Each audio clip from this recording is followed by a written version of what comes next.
Di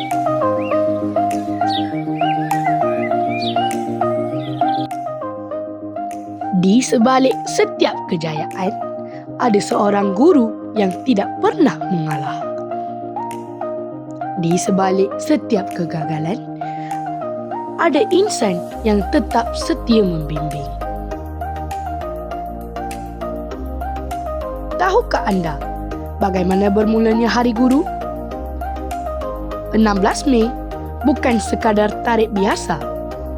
Ia lahir daripada laporan Raza 1956 yang menjadi asas pendidikan negara kita. Kerana tanpa mereka, siapalah kita? Kita selalu nampak cikgu sebagai seorang yang tegas. Kadang-kadang kita rasa mereka garang dan terlalu banyak menegur.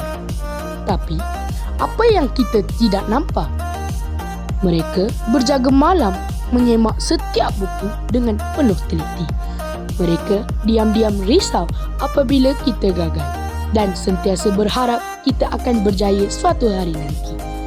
Mereka mempertahankan kita walaupun kita tidak sempurna.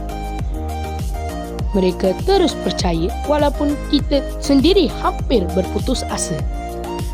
Namun semua pengorbanan itu jarang sekali kita sedari. Pengorbanan seorang guru tidak selalu kelihatan. Selamat Hari Guru kepada semua guru yang kami sayangi.